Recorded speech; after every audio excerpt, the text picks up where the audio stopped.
What is up, guys? Welcome to the Huddle. Quick shout out to Shag for sponsoring this episode of this week's episode of the Huddle. Don't forget to go Huddle 10. Use Huddle 10 to get your 10% off. Want to thank Shag. Remember them when you're buying anything you need in flooring. They have all the top brands, ship fast, and you can, of course, get your 10% off by using Huddle 10. Again, that's Huddle 10. When looking for your favorite tools and supplies for your next flooring job, we have the absolute best place to shop online. Head on over to shagtools.com, the pro's choice for everything from cutters, adhesives, knee pads, shower systems, and more. Shag Tools carries all the premium brands you know and trust. In stock with fast shipping to either you or your job site. And right now, our new customers are going to receive 10% off their initial purchase using the code HUDDLE10. That's right, HUDDLE10 at shagtools.com. Well, everybody, welcome back to the Huddle. We're your weekly playbook helping you gain forward progress in your career. Simply put, we're here to help you win. For all the new viewers, welcome to the team. What's up, fellas? How's it going, sir? Delightful. It's a great day. Is it super hot over there like it is over here? It's getting hot. Yeah, it's getting hot. But I tell you what, we're really thankful just that the rain has stopped. It's been like 2 or 3 days with no rain, and we're like, yeah. So, and I say 2 or 3 days. That's not even reality. We've gotten some overnight rain, but nothing. Just like little sprinkles or something. Yeah, nothing like what we were getting. We were getting hammered. Oh, John Steyer with the first comment. I met a guy in Breckenridge, Colorado, whose name was Fred. And he was the first guy on the chair every day for 40 years. And they called him First Chair Fred. So we're going to call John. We'll have to come up with a nickname for John. I don't know, man. I don't think you can come up with anything better than Floorinator. The Floorinator is pretty good, for sure. First comment, Floorinator. We gotta find out from him how that originated. Who does he give credit to? Because it's stuck. Arnold Schwarzenegger, of course. Maybe it's just like one of those, like with Mario, where he started calling himself the floor god and it just stuck. Yeah, I'm sure. When you're a stud like John, it's not hard to get something like the Floorinator to stick. So shout out to John. Okay, so today's topic is the hidden cost of cutting corners on safety. Start this off with one of our company's biggest initiatives this year has been safety. Our leadership team is talking about it every week. We created a special channel for all of our installers for daily safety briefings and notes and toolbox talks and such. We have learned this lesson, and we can tell some stories, but the hidden cost is both monetary, where you're losing actual money because of it, cost of increased premiums at your insurance, the safety mod going up, and all of these things that affect your business. So those are some of the hidden costs. The hidden costs being, and I want you guys to chime in here if you've had any of this stuff, but your safety mod going up can keep you from getting work in the commercial world. Like, absolutely. I mean, I think in every bid package, that's what it'll say is your safety mod under this number. If not, you're not automatically excluded. Yeah, that's the hidden cost. That's the opportunity cost lost because your safety mod went up. Lost time. It's another one I know about. Now, I want to be clear. The title's a little bit misleading. It doesn't always mean you're a derelict to safety. You can do decent in safety or even good in safety and still have things happen.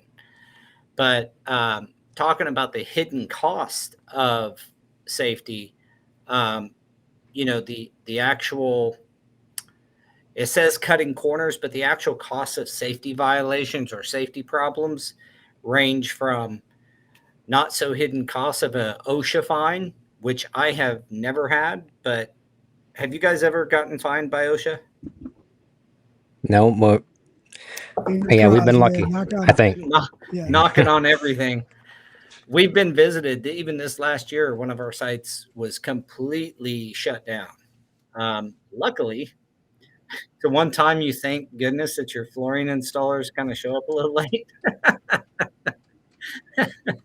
But it was kind of a safety, a little bit relaxed on safety job site, and they got shut down for a whole day. And you know, you want to talk about hidden costs? The hidden cost of not performing any construction work on a construction site with a deadline for a whole day.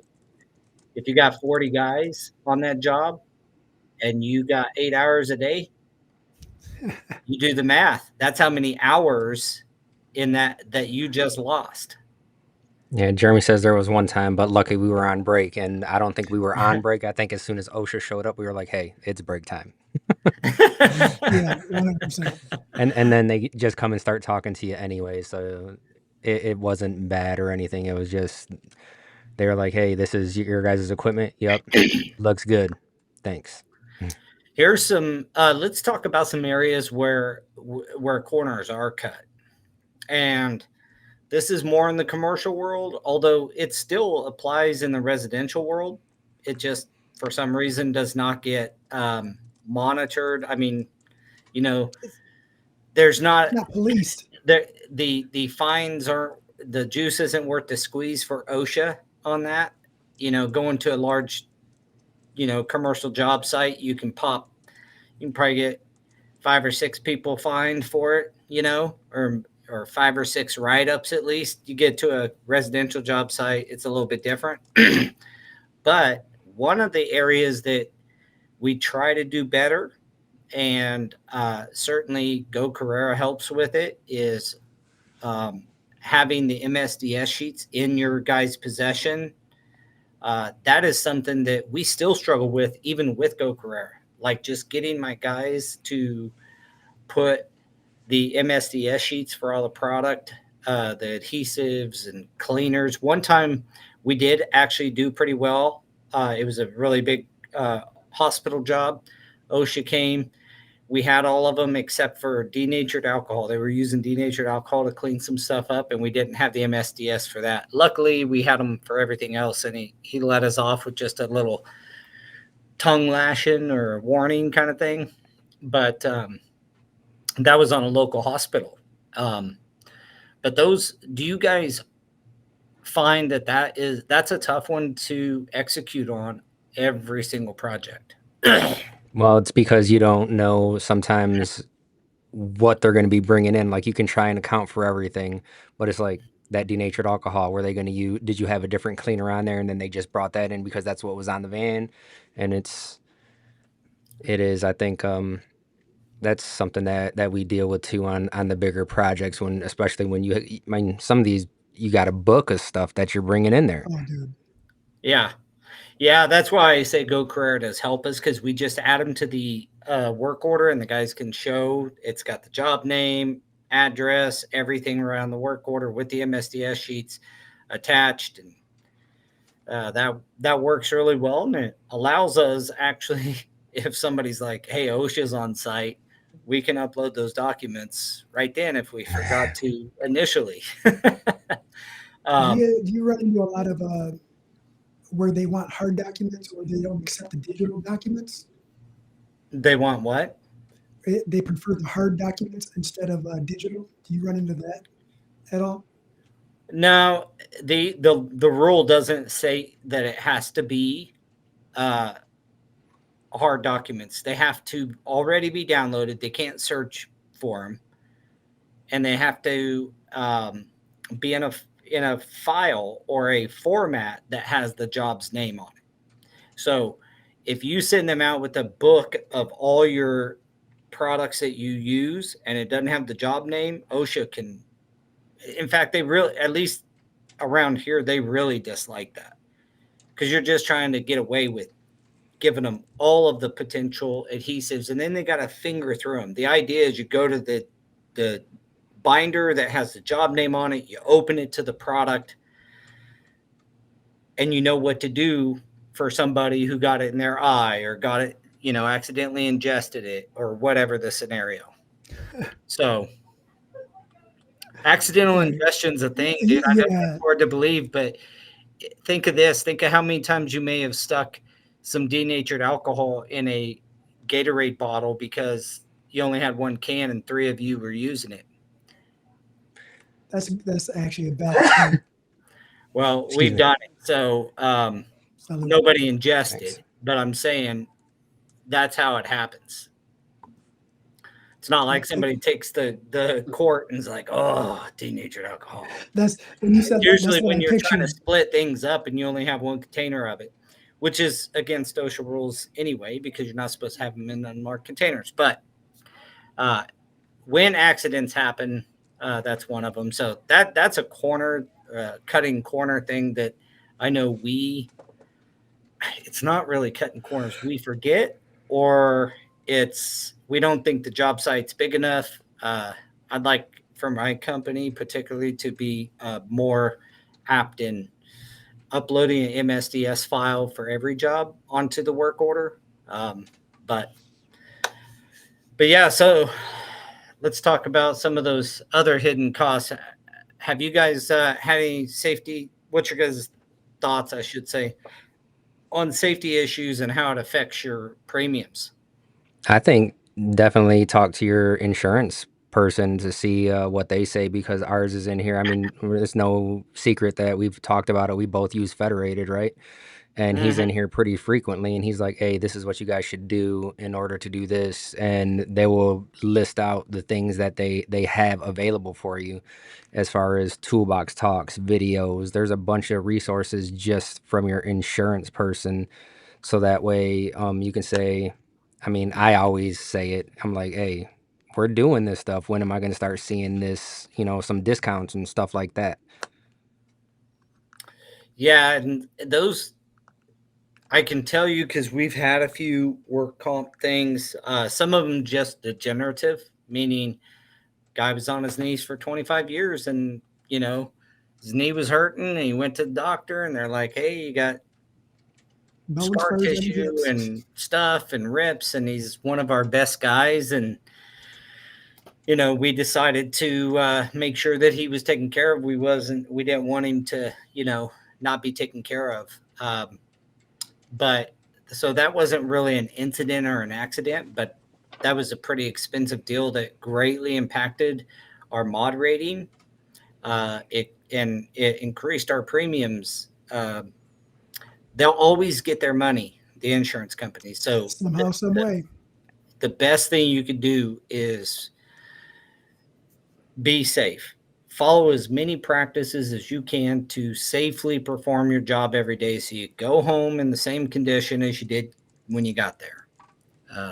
The bottom line is it's going to cost you in one way or another. And those premium increases as well as those safety mod ratings are two of those hidden costs we're talking about.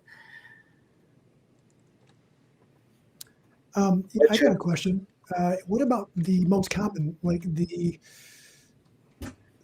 everyday cuts? Like, like a lot of projects that require the Kevlar or cut resistant gloves, or you have to wear sleeves when you're grinding or certain demo, like the smart thing, but like 5 stitches here, or, a little slip here, or you reach into your pouch and you left the blade upside down and it catches you in the spot. Like, these are, I would say, pretty common, but like to someone who's new, they might have a little bit of a freaker outer. I will say that my very first good cut, I was like, "Oop, I got to go get stitches."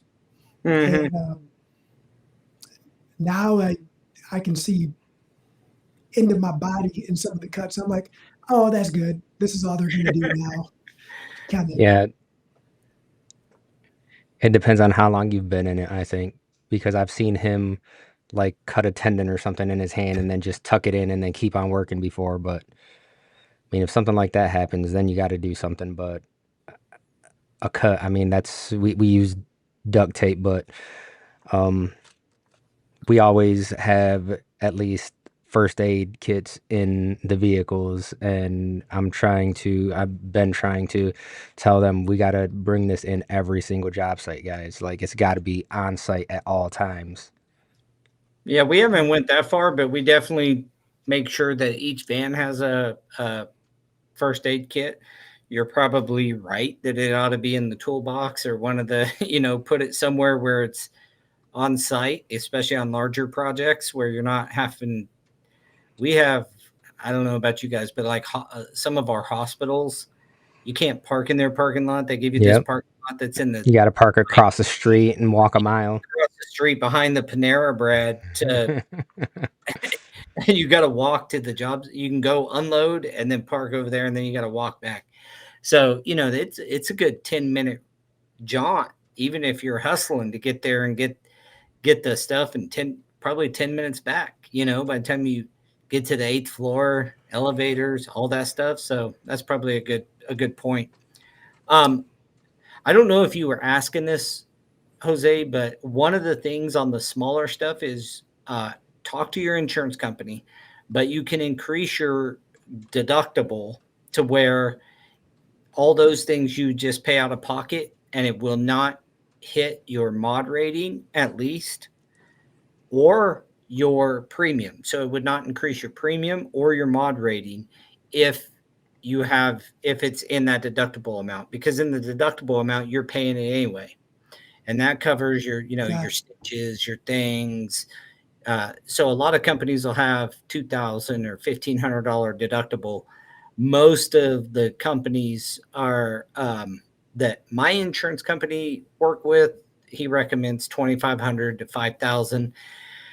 If you have a bigger crew out working, some are even at $10,000. But in the state of Kansas, and this is state by state, that's why I say you need to talk to your insurance company and don't just listen. I'm sure there's some version of this in every state, but in Kansas, the highest deductible you can have is $10,000. So that'll cover, we had a guy get 7 stitches or whatever, is the $1,200 deal or whatever. You're going to do that. But you also, and here's a good point. So I want to bring this up. One of the things that we do, and I have done, is on those things, I just self-pay it. I don't even run it through insurance. My insurance agent was like, I get why you do that. I would rather you increase your deductible and still pay it and still claim it, because here's the bottom line. If he gets gangrene in his thumb or something else happens, now you gotta, God forbid he loses his thumb for some reason, or any number of things, a major infection being obvious on a big cut. If he's not taking care of it and he gets it infected, that's still on you. It was still an injury at work, and that is still on you. So it's better to have the coverage in case something like that happens, even on a smaller thing. So I think most where I was going with that question will advise you, hey, if you want to self-pace and you get these little nicks and knacks and ticks and tacks, self-pay it, but still do it through your insurance, so that, because they'll be like, there's no claim, that's not covered. And then you're personally liable to cover his hospital bills if something went awry with that scenario. Now, I've not had that happen. I've self-paid before, and but after talking to him about that, I was like, yeah, that's how we're going to do it in the future. Well, I think increase our deductible, still pay out of pocket so it doesn't hit our premium, still pay out of pocket so it doesn't hit your mod. But if something catastrophic was to happen off of something small, you're not, going broke over the deal. Right. And I think a lot of that is like location. Where's the cut? How deep is it? Are you maintaining it? And that's where I was going with the question of what you just said about the insurance and all that. Because here, and I'm sure everywhere, anytime you go to the hospital for an emergency or something like that, they say, what were you doing? Where were you at? Did this happen at work? And I believe the last time something happened, Daniel got a phone call directly from the hospital. Was that who called Daniel? Yeah, from the urgent care. Yep. So, I mean, there's no hiding any of it when the proper channels are. No, but you can still elect to self-pay, and it's different in each state. So again, talk to your local insurance company, Federated. If they would sponsor this show, I would promote them. But they they're our insurance firm, and they can advise me on Kansas. You guys may have different rules up in Michigan, or I'm sure there's different rules in different parts of it's a state law. So you just got to get with your insurance agent. So be safe. Don't hide it. If you can just get around it by not having accidents is the best way. You'll still have some stuff. Like the safest companies still have some stuff. And that's where you can kind of think through these things. But it's when you have too many in a given, what is it, Daniel, 3 years on mod? Isn't it a rolling 3 years? Yeah, 3 years. Yeah, I think it's a rolling 3 years. So, every year passes, the first of the 3 years falls off when you start a new one. So if you pack some too many accidents within 1 3-year period, it's kind of like your license and get it suspended. But you pack too many work comp claims in a given period, you can even lose work comp coverage. And so you got to be careful. And look, there, I don't want to diminish the side of it. Like, we all want our employees to be safe as well, and us to be safe. So if you're an independent installer out there, I would like to address you for a minute. One of the things that I see a lot is we require work comp here for our subs. Now they're able to elect to not cover themselves. But if you do not have health insurance, guys, you should definitely have work comp on yourself, even if you're the owner operator. If you have good health insurance, then I understand it. But consider that you get hurt at work and you don't have health insurance nor work comp, you're losing all over the place because you're having to pay out of pocket. Who knows how much it's going to cost, the lost work time, all that stuff. And work comp will help cover that for you. So I would highly recommend that that if you do not have health insurance, that you have work comp. It took us a while to understand that portion of it from an investment standpoint, because you grew up, insurance is just a scam. They don't ever cover anything anyway, right? It's not paying out and hoping that you get covered. It's still a scam. They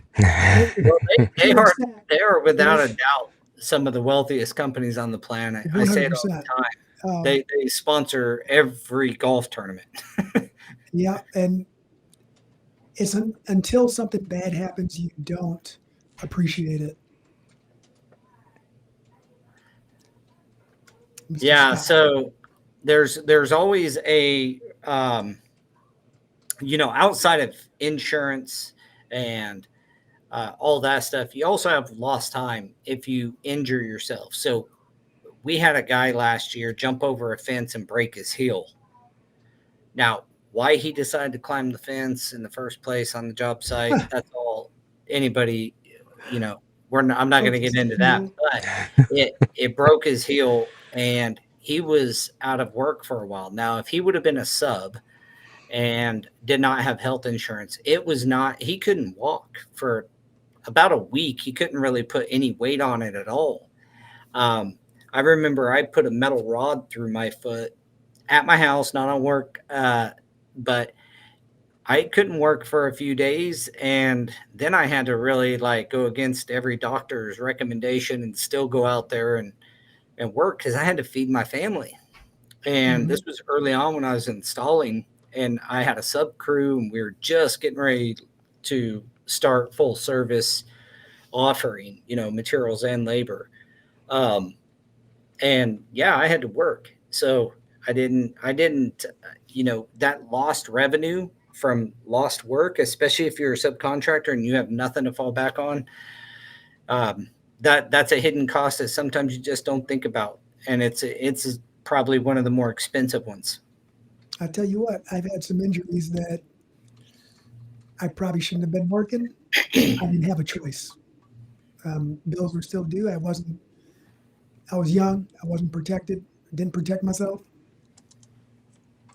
So and that's just one of those hidden costs, right? You either costing yourself relationships, costing yourself potential projects or opportunities, or you're costing yourself your body additional stress that it doesn't need.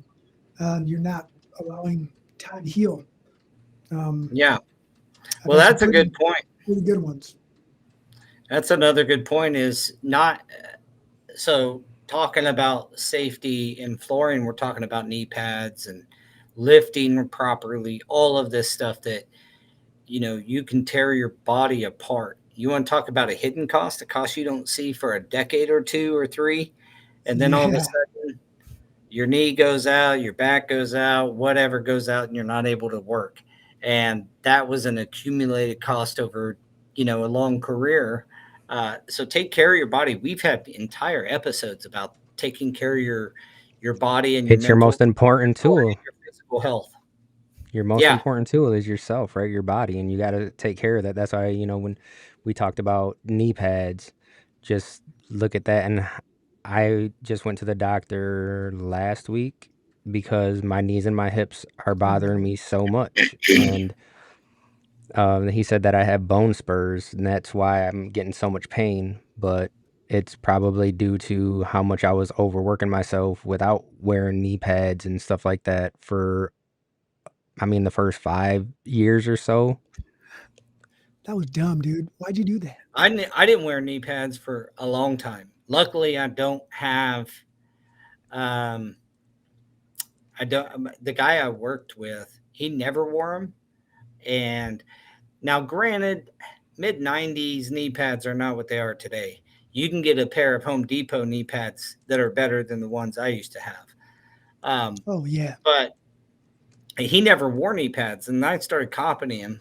Of course, I didn't look very sexy in a set of shorts, but I got used to it, and luckily, I don't have any major knee problems. But Rollins sounds like he may not wear knee pads either. But some people can get away with it, man. Well, he's been doing it for 152 years already. So yeah, he's got a bone spur on his knee, kneecap. That's why calcium deposit. He got calluses the thickness of a knee pad. But like you said, eventually it catches up with most people, and so taking care of your body on a job, picking up properly. Back in the day, we had a lot of problems when you had a new guy that would drop a roll before he was ready to drop a roll carpet. You ever have that happen? Yep. Yeah. Especially when it's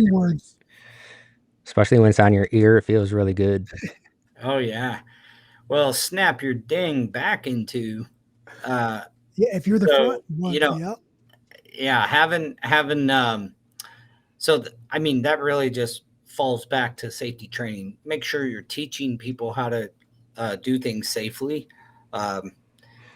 We don't want to sound like a broken record, but this stuff will impact your business if you're ever wanting to build a bigger installation team, or you're wanting to build a full-fledged company, like a full-fledged, full-service material and labor company. these are things you really need to think about because they will impact your business more than you can imagine. 1 year, our insurance premiums went up $30,000 Ooh, in 1 year. Now, part of that, we grew, we had more employees and things, but 30 grand, you know what I'm saying? Like, that's a raw overhead cost.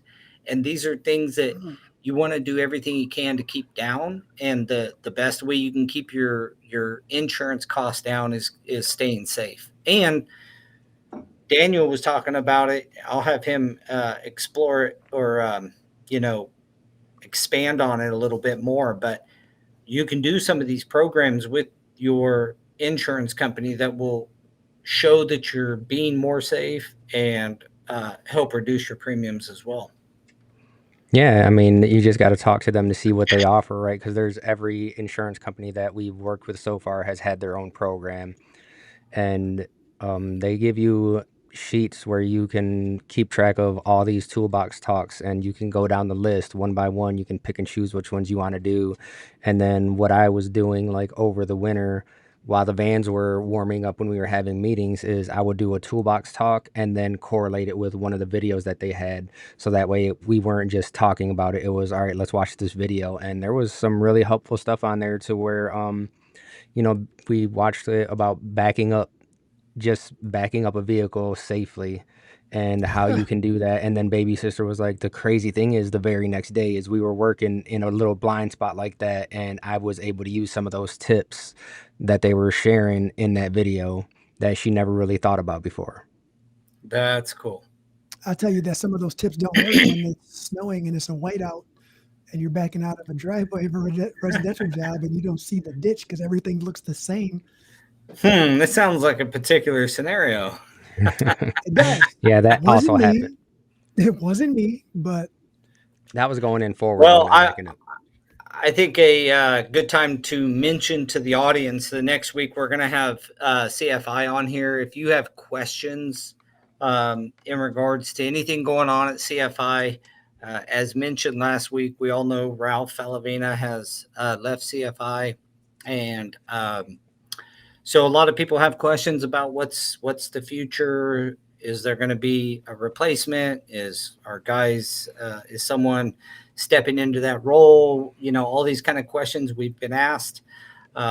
You'll have a chance, and we'll have a chance to get that straight from the horse's mouth with Right. the executive team And Beth, of CFI. Beth already made a pretty good video on it, right? With the I guess leadership from over there.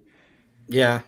And just if you haven't seen it, watch that. But also, we need the questions like that you need answered, regardless of what it's about. Like, you have any questions on CFI, this is the time to ask them. Yeah, and you can email us questions at forwardprogress@thehuddle.team. forwardprogress@thehuddle.team. I should have that off the top of my head, and I don't. Sorry, but forwardprogress@thehuddle.team. Email us your questions. We'll make sure that if there's time, that we ask those questions. If you want to get your question out live, which I recommend everybody do, I would join the huddle, jump on Facebook, chat, and watch us live, and shoot your questions right there. It's a great opportunity to do this. I cannot tell you how many times I talk to people at convention or things like this, and they say that no one's there to listen, or they don't know who to ask about something. Well, you have the people to ask these questions on coming on next week's huddle. Again, it's next Tuesday, 3 p.m. Central. And I encourage you to join us. I encourage you to have your questions ready and fire them off, and we'll see if we can get some answers and engage the team. So we look forward to that. What's up with the throwback? What's up with the throwback looking logo? Yeah. If you got questions, everything from what's up with the logo to what's up with leadership to what's up with the WFCA and CFI and what's up with training, any questions you have that CFI can be directed to CFI. I encourage you to jump on and ask them, or shoot us an email at Forward progress at the huddle.team. Sorry, I almost said the huddle.team.forward progress. I almost did that back. Daniel practices Forward that every day. progress at the huddle.team. So, It's right there scrolling on the bottom of the screen too. oh, well, that could help me. Forward progress at the huddle.team. How about that? Okay, guys. So I wanted to go over this, what John just said about, staying healthy, and more guys need to put down the smokes and booze. And I think that's like people our generation, right? Because the new kids coming in don't really have an issue with that. I think that's more like vaping on the job sites and stuff like that, instead of dealing with the booze and stuff. But it is an issue. I mean, just think of it in terms of walking into a job site and smelling like an ashtray. And I mean, I'm gonna be honest with you, that smell makes me sick, and I can only imagine if you're around a customer for a few hours how they would feel about Well, it. in somebody's home. Yeah, you get away with a lot more on a commercial job site than you're going to get away with the residential. I think you should always, I mean, there's so much into that comment. First off, what you said earlier, Daniel, your number one asset is your body. And so putting those two things down would help your body tremendously. Longevity of life as well as healing. And there's a lot of data on that. And I'm not here to tell everybody quit drinking and quit smoking, but I'm telling you, if you're doing it too much, like John Steyer just said, like, you might want to check that thing, because also safe work practices tend to go a little more lax if you are inebriated from the night before. Yeah, sometimes I don't, like, even when we go to some of the conventions and stuff like that, and there's guys all drinking, they're like, "What do you want?" Water. Like, I'll have a drink or something, but I can't even do it anymore. I'm such a lightweight. The only time I drink is at a flooring convention. Well, I think that might be the case for a lot of the people that get TICE. But and then I get made fun of. What's important is taking care of your body. I mean, no one on here really cares too much other than you taking care of your body. And there's a lot of things that you do on your own accord and at your own time that can affect that. So I encourage you. I know plenty of people that have not taken care of themselves and are struggling, at that time. But take care of your body. Take care of your customer too. You mentioned it earlier, Daniel. Recognizing that you're not special. If you smoke and go into a customer's house, you are going to smell like that. And so doing what you can to not present yourself in that manner is better. Again, commercial job sites are just a different beast, and it probably doesn't matter as much. People are getting a little bit fussier here, I would say. Yeah. Well, it's certainly difficult to find like where you're smoke at, so to speak. More and more job sites don't allow smoking on the job site. Certainly not in the building, but I mean, even anywhere outside the building. Sometimes they'll say it's your no smoking campus is what a lot of the healthcare and any education is going to, right? Yeah. So it's just something that you have to deal with. And I mean, I've even, rolled up on the guys, like, we're working and I come out and they're smoking. I'm like, dude, like, you guys have worked in healthcare buildings so much. Why are you even smoking? Well, this guy over here is doing it. I don't care if this guy over here is doing it. I don't even care if someone came over and said, it's fine if you smoke right there and they work here. The fact of the matter is it's a non-smoking campus. So we're going to treat it like a non-smoking campus. Yeah. If you treated it like that anyway, it reflects on you and the people who are on your crews or who are part of your crews who do not smoke, right? It gives everybody the same label. And as an ex-smoker, I can honestly say that you're blind to what stress you cause and what you smell like and the smells you leave behind. You're blind to why people don't want you back at their project. Why Yeah. certain people, you lose work. Well, there's been some jobs where the site's out in the middle of an old farm field and they don't allow it because of fire hazards, things like that down here in the old Kansas. Well, and you don't know who is getting that secondhand smoke off you too, right? Because just take my mom for instance. She's, she's on dialysis right now and looking for a kidney, and her doctor straight up said even secondhand smoking could affect your eligibility. Amazing. Well, I think we can all agree that coffee is the go-to, and Jose's got to leave us a little early. He's got some kid duties, I believe. He's got some baseball. All right, my brother. Well, we'll catch you next week. Again, don't forget, next week is our podcast featuring CFI's leadership. So be a great chance for everybody to get on and have a great conversation. Yeah. So what the other, hidden costs of safety is that I don't think we've talked about yet is setting bad example for younger people. For the more experienced guys out there, you do something unsafe that you've got some little trick or little deal, think about who's watching you, and setting a good example for your crew, setting a good example for your other people who may not be quite as lucky as you when they do something that's unsafe. Right, like having these be safety glasses, just going like this, squinting your eyes. What is it? I think like instead of wearing safety glasses, you just squint like this so nothing gets in there. Yeah. or even more unsafe. I've brought this up before, but like guys stick 4-inch scraper in the back of their pockets. I've seen that, and I'm like, dude, that is incredibly crazy. Stop doing that. You're gonna reach back sometime and slit yourself wide open.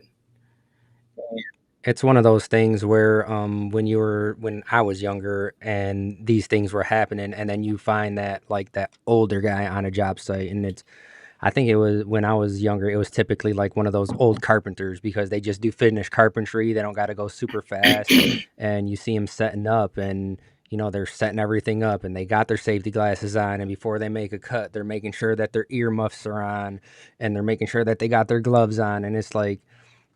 When I was younger, I was like, man, just get it done. And now that I'm older, it's like, yeah, I'm going to go grab my safety glasses and my earplugs. And I get it now, but sometimes it's a little too late, and you don't want that on yourself. Yeah. Or the people that are working for you. Yeah. I mean, the worst safety violations are ones that put other people in danger. It's one thing to do yourself. Rollin, I think next week we only got 4 hours, so you're going to have to keep it short. But it's those safety hazards that you put other people in danger, and those are almost inexcusable. Putting other people in danger on a job site or, at your workplace, it's, then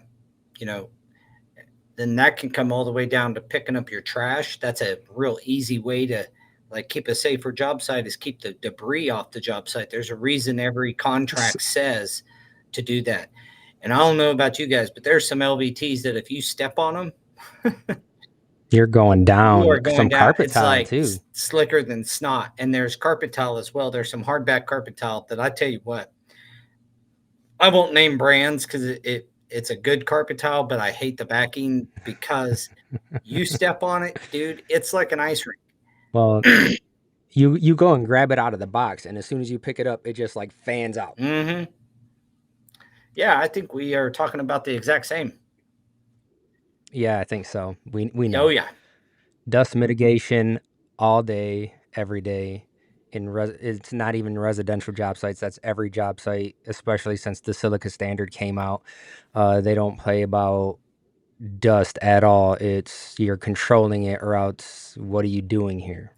Yeah, I'm glad he said that, because this is talking about, you want to talk about hidden like things. It's things that don't catch up to you until years later. That's a silica. That's the asbestos thing that they didn't find out asbestos was terrible for, how many years. And we all intuitively know that breathing in a bunch of dust is not good for you. And so you should probably have a dust mask and keep the dust down. But when I first started, dude, I would have dust boogers like you wouldn't believe when I got home every day because I never wore a dust mask. It never crossed my mind. And I didn't work at a company that had a affinity or even a care about safety. But yeah, you're right. I mean, it's imperative on any job that's occupied to have some level of dust control, but it's still required even on our big commercial sites. Luckily, a lot of the thin sets and the patches and things like that have taken the silica out, and so now you don't have to have a bag cover or a bucket cover to mix it. But right. And still, when we are doing self-levelers, we still hook up because, I mean, you're dealing with pounds and pounds of it. So in order to mitigate how much dust it does create just from pouring it in there and mixing it, we still hook a vacuum up to it, Yeah. just to not just for the clients, but for everyone that is working there too. Like, we want to keep ourselves healthy because like you said, you don't want to be breathing that in, which is crazy that drywallers still get to make as much dust as they want. Yeah, I know. Someday drywall dust is going to be the problem. At least I hope. Because I tell you what, Right? I mean, they are one of the messiest crews on site. I just did a job off topic here, but we're in the middle of it. But we finished one of the towers up recently, and we fought with that GC and the drywaller. Like, the floor was coated. We were like, this is a loose lay product. We don't plan on coming in to each one of these units and sanding and scraping and buffing. And just like, we want to come in, do a quick sand, a vacuum, prime in some cases, and install. Not all this other stuff. But man, they are messy. Sorry, I got off topic there. We start talking about you bring up drywallers or electricians, man, I'm gonna go down a rabbit hole on you. Right. John says a shop vac or some sort of vacuum should be one of the first tools in the job site. And we didn't learn about this until years later because we always used to have just like hand brooms and push brooms. Yeah. Foxtails and push brooms. You still see some of the older guys, with that little foxtail, they'll sweep an entire room with that. And it's like, bro, there's easier ways now. I like to fill it with my hands. Rollins says the smoke from hour at a time, day after day, can mess up your sinus. I'm not entirely sure what he's trying to say there. Do you got it? I think just smoking in general, maybe. Well, either right. Some clarification, Rollin. Yeah, you're gonna have to expand on that one, Rollin. But I tell you what, the what's important is that we recognize there's costs that you won't incur tomorrow from unsafe practices. There's costs that, like we've beaten to death here, is your experience mod on your work comp, your insurance premiums increases. And that goes for liability insurance too. If you mess up something because you weren't properly trained on a scissor lift, but it was in your way and you jump on it to move it and you take down a wall or something, that's a liability. You're responsible for it, and that's going to go against your mod rating as well, even if you don't have and it's state by state, so I don't want to make a blanket comment on that, but a lot of this stuff is just, it's going to build up on you, and before you know it, it's incredible. It can be incredibly expensive, both in your body and in your pocketbook. Then you lose insurance, and then you're just out of work altogether, because without insurance, no one's going to hire you. Even the people that are on Facebook Marketplace looking for the cheapest person, they're always like, I need it done cheap. but with someone that's licensed and insured, and it's like sometimes it's one or the other, guys. Yeah. I dream of a world where, the quality guys who do everything right get paid what they're worth and get the work, and the other guys, they may still work in flip houses or something, but I mean, it's if you show you're safe, whether it's to a homeowner or to a business, a company like a construction company, proof of safety, it will get you work. People Yeah. care that you're going to treat their property and you're going to be safe, practice safe work habits on their property. Yeah, and going back to like if you're OSHA 30 or OSHA 10 certified, which if you're not, you should get on OSHA. I mean, it's simple to do. It's only like $50. it's pretty cheap. You can get online and do it, and then you can tout that you're OSHA 30 certified. And I'm telling you that people care about that stuff. So Yeah, there's some of the bids that come out over here that says that the entire crew working on the job site must be at least OSHA 10, and they want at least one person OSHA 30. Yeah, we got a job with Amazon right now, and it is you got an online orientation, an on-site orientation. You have to have OSHA 30, CPR, and first aid trained somebody, like through the roof safety. So And again, these are things that, yeah, you can pay out of pocket for, but look at what your local construction companies are doing, right? Because every March, and your insurance company. Yeah, and so they get discounts too. So every March over here, they call it Safety Week, and one of the construction companies puts on a whole week of training as far as, OSHA 10, OSHA 30 sometimes, and then they'll do lift trainings, and there's like CPR and stuff like that. And just this last year, they started doing it in English and in Spanish. Cool. So there's things out there. You just have to look out for them. Yeah. Well, knowing where to go, going to your local builders association and finding out. A lot of times they have them. The AGC, the Association of General Contractors, if you're in the commercial side, they'll have them. They'll have safety oriented meetings and trainings and different stuff through the AGC all the time as well. You can also get with your insurance company and talk to them. They'll do like safety, like they're coming to certify our forklift drivers and all that stuff. So you can leverage, and I think this might be one of the most important points. Make your insurance company work for you.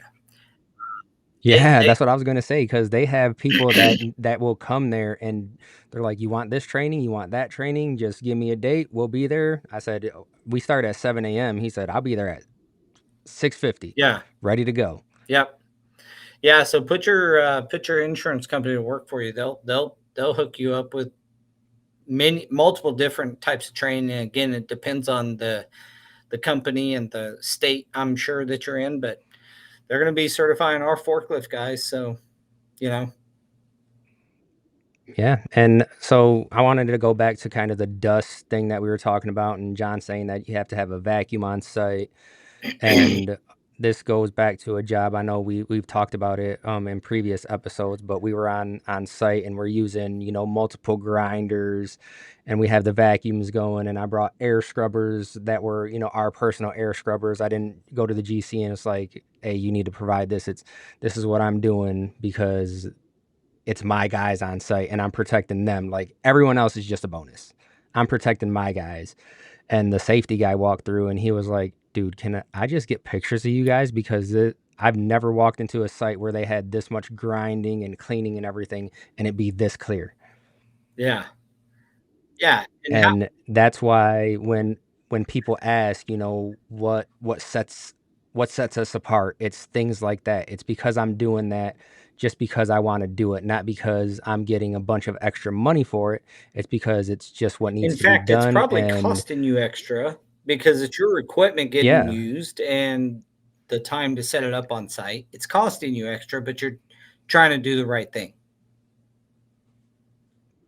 You know? yep.